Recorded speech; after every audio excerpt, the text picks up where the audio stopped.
Well, hey there. If you haven't seen the last video of my trip to the Bay Area, you need to stop what you're doing and go back and check it out. The first place that I wanted to highlight, and that was Kovai Cafe. Kovai Cafe was incredible, but I need to tell you that this isn't the end. There are so many incredible restaurants in the Bay Area. Being a visitor there, I was incredibly jealous that I didn't live there and get to experience all the wonderful food you have. San Francisco, Bay Area, you got it going on, especially when it comes to South Indian food. So, what are we going to do today? I'm going to show you some clips and highlights of an incredible restaurant that blew my mind in terms of South Indian food. What restaurant is that? That restaurant is Saapaaduu. Saapaaduu. I probably said that wrong. My Tamil is horrible. I'm sorry. Saapaaduu.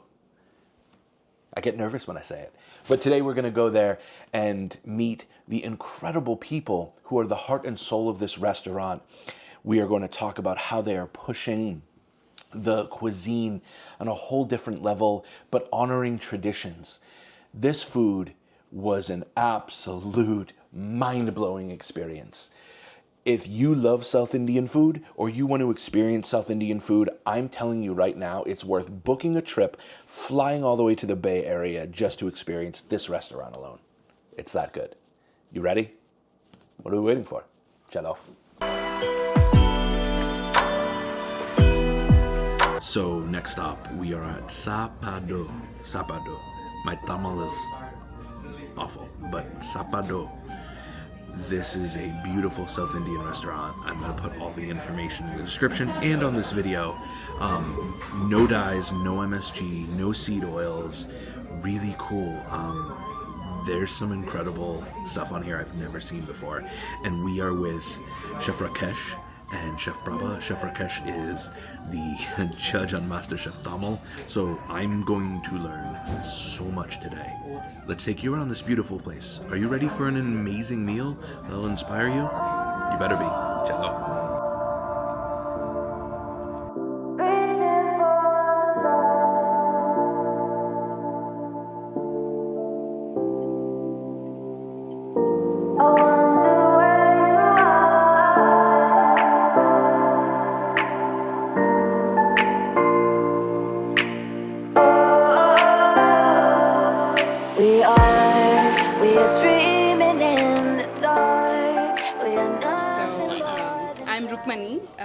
I'm a co-owner of Saapaaduu.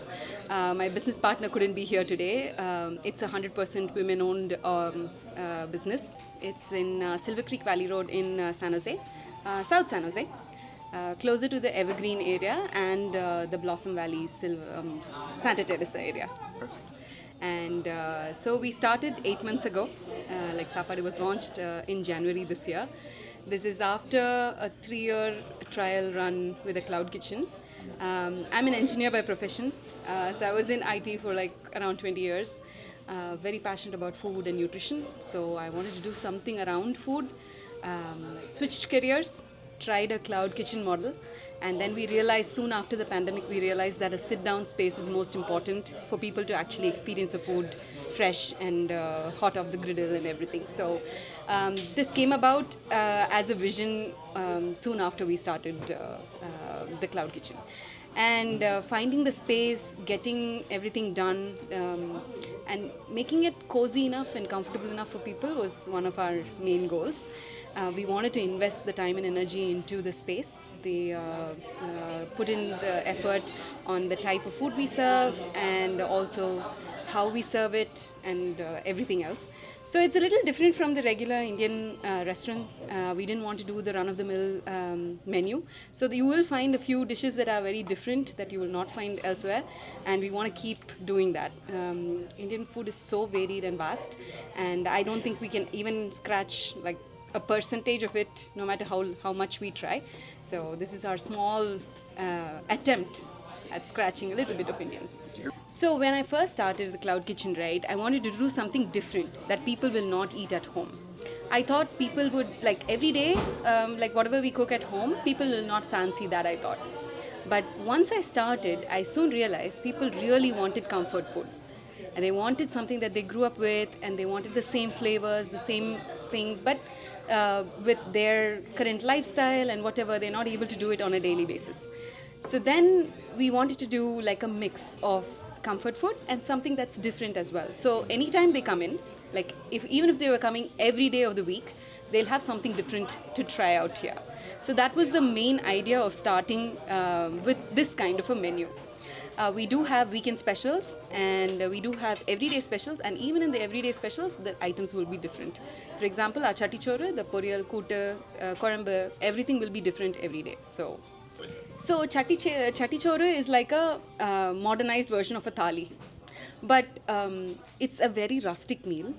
In Kerala, it's usually offered in a mud pot, in a clay pot. And people just use that to mix everything up and then eat together. It's like a Buddha bowl concept, basically. And we loved that concept. When I tried in the cloud kitchen, we did something called well bowls. And there we did a lot of bowls, which people loved. But we thought that the thali is a perfect example of being in a bowl. It's just packaged differently. It's essentially the same elements, and then people just try to eat it in a different form and they love it. So we had a little bit of a pushback from the team because it's still a thali, and they were like, will we be able to market it? Will people take a fancy to it? But we've been very pleased with the outcome of the chatti chore. So people have loved it, and we're very happy with it. Saapaaduu in Tamil means a meal. That's it. And we wanted it to be a very easy word for people to pronounce. So 3 syllables seems to be very easy for people to pronounce. And it was also... Everyone's looking at me right now. No. We'll know if it's easy when he says it. And also it was a play on Sapasa, the music thing, right? It meant there was a lot of musical attribute to it as well. So that's why we had the 2 A's and the 2 U's with it. So just to make it a lot more fun for people to pronounce it. What the food is as it comes out. So that's mutton cola.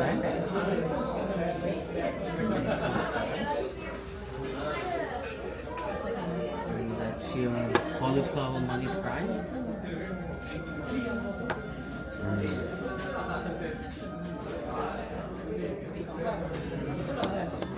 Beef masala sundal. Chundal masala. I think he made the... okay. This is Modakatan Togel. Nice. You get Modakatan here? I grow Modakatan. No wonder. I'll take it. Okay. Modakatan is balloon wine. Okay. And, It's good for the joint. It's good Oh, for nice. Very joints. good for your joints. It's one of the best things that people have. They make this chutney mushroom and biryani. have it for your. Oh You my.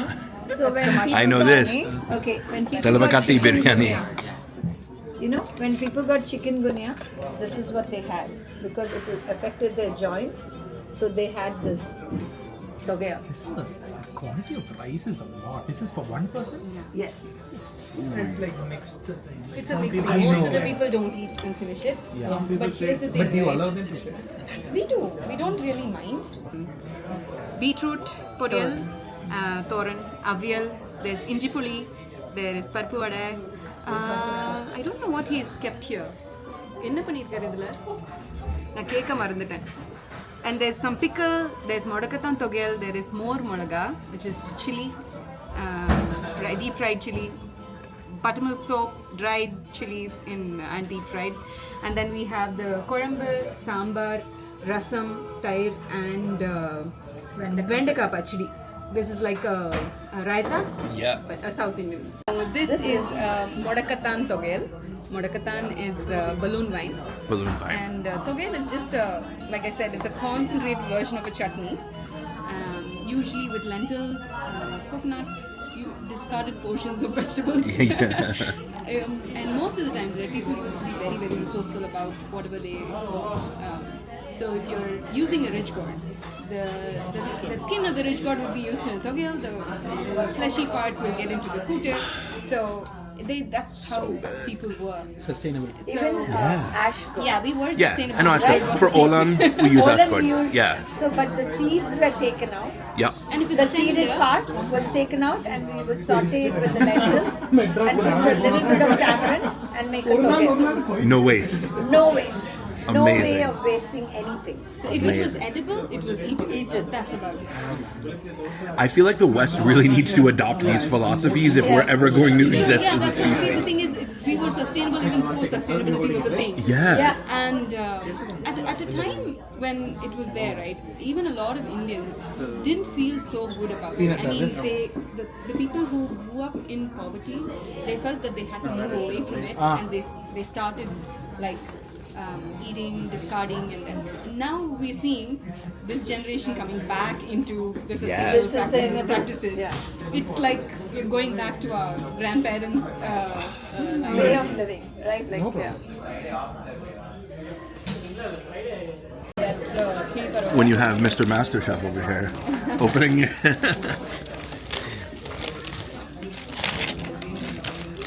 is our pili parota. Look at that. So, where did the name came from? Can you explain? So again, that is more Kerala as well. Kerala, right? What they used to do is during travel, they used to just toast a banana leaf, put everything into the banana leaf, wrap it up, tie it with a newspaper, take it home. Yeah. It's called a podichore, kiri parota, all of this. This is very typical Kerala style where people didn't want to use any containers. They, on their train journeys, they just had that, ate it, and then they discarded everything, and then they walked off.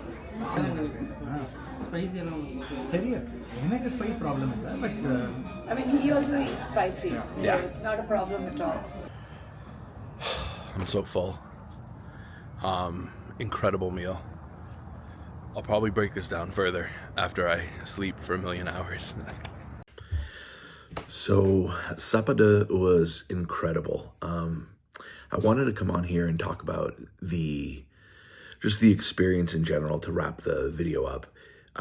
First of all, I gotta say, the staff, the people, the hospitality was unbelievable. The food. It is so amazing to see Indian food represented outside of just North Indian food, or, you know, the butter chicken and chicken tikka masala and naan that you see in the West. That is really what people associate with Indian food. Having food from Kerala, Tamil Nadu, all these different places, you start to realize that Indian food cannot be defined by a certain dish or a certain ingredient. And I think that's the beauty of it. The food at Saapaaduu was outstanding, and I highly, highly recommend, if you're watching this video and you love Indian food and you want to try something maybe that you haven't before, please go to the Bay Area, spend some time at Saapaaduu, and enjoy the incredible food that exists there. Really, 10 out of 10 experience. I think at this point in the United States, everywhere that I've traveled, I think the best Indian food, specifically also South Indian food, is coming out of the Bay Area. It's just a whole other level. So thank you so much for watching this video. Please like and subscribe. I'll see you soon.